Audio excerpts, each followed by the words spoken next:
What's good, ladies and gents? Welcome to the MKO Pugilism Boxing channel where we talk all things boxing.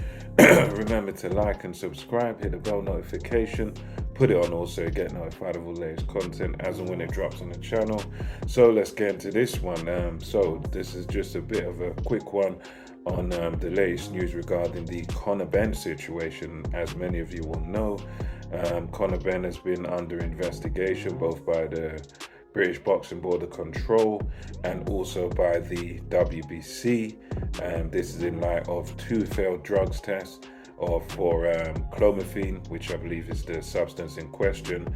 He was found to have this substance in his system back last year in both summertime, I believe it was June and October respectively, when that's when it sort of really blew up because he was meant to fight Chris Eubank Jr.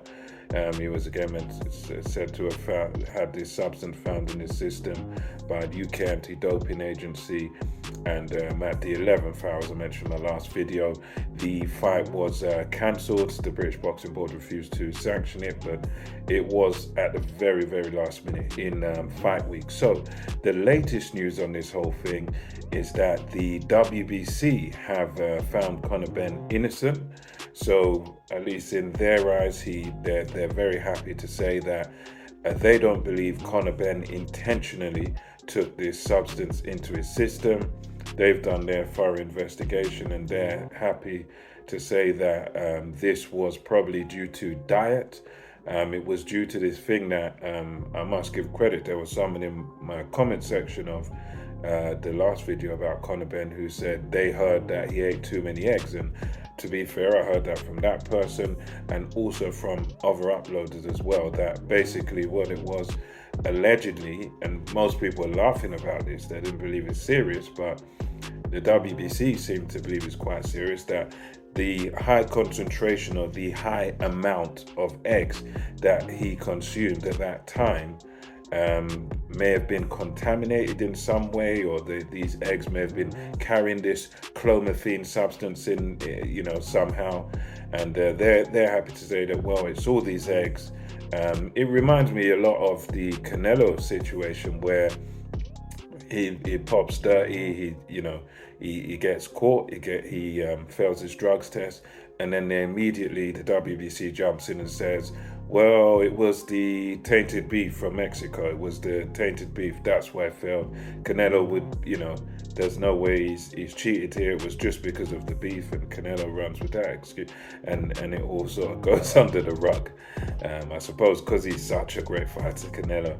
And people, you like to overlook things. And with Conor Benn here, the WBC, it sounds pretty much absurd what they're saying, that this amount, he's eaten too many eggs and therefore he's failed the test, but nonetheless that is what they're running with.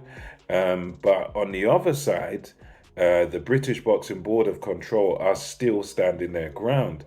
As I was saying in the last video about this, they're still standing their ground. They're still maintaining that Conor Benn cannot fight on UK soil in any British Boxing Board of Control sanction card. So he's basically got no options to fight in the UK.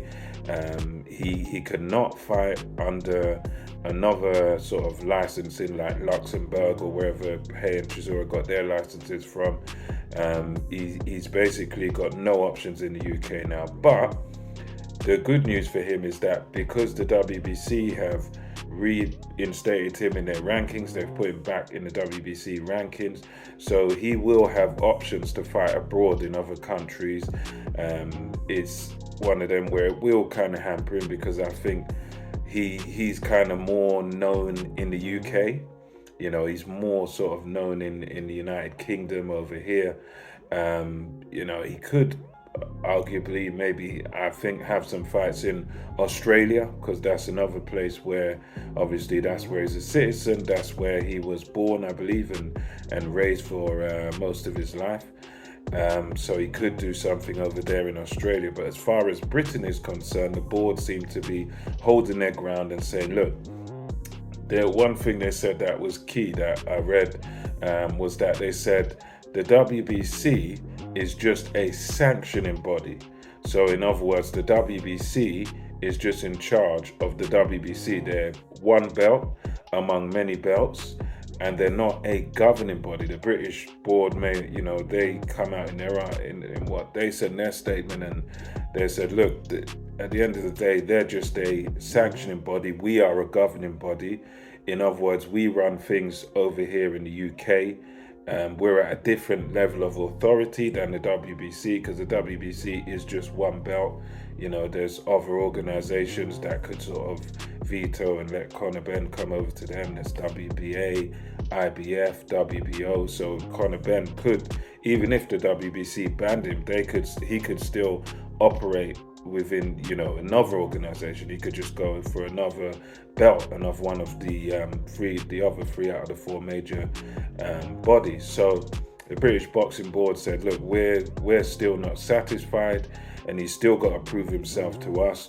We are basically what counts, and we're still investigating him. So it's kind of a two-edged sword here, because on one hand you've got WBC, they're saying Conor Benn's innocent. He did have this substance in his system, but they're happy to say he didn't do it deliberately. But then on the other hand, you have the British Boxing Board of Control, who are seemingly still investigating Conor Benn. They're not satisfied with his defense and his excuse. And interestingly, I don't think he actually did this big document, the dossier that he had, I think 270 pages. That dossier, I believe, only went to the WBC. The British Boxing Board, I don't think, have been given that dossier, which is it's an interesting thing, really, because you'd think, okay, if you're innocent and you've got all this proof, why not present it to the British Boxing Board and to UCAD? Because at the end of the day, the WBC, as the board rightly said, they're just they're just a sanctioning body. They're just one belt, whereas the British Boxing Board of Control is a bit more important.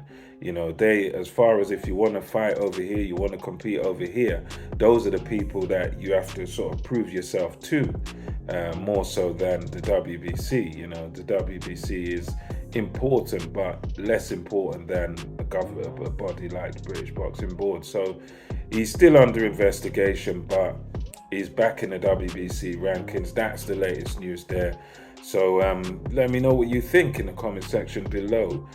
Do you think the British Boxing Board, as some have said, will sort of fold and just sort of follow suit and do the same thing that WBC done and just allow Conor Benn back into their rankings and back into competition because of the money that he will bring in and the money he will generate?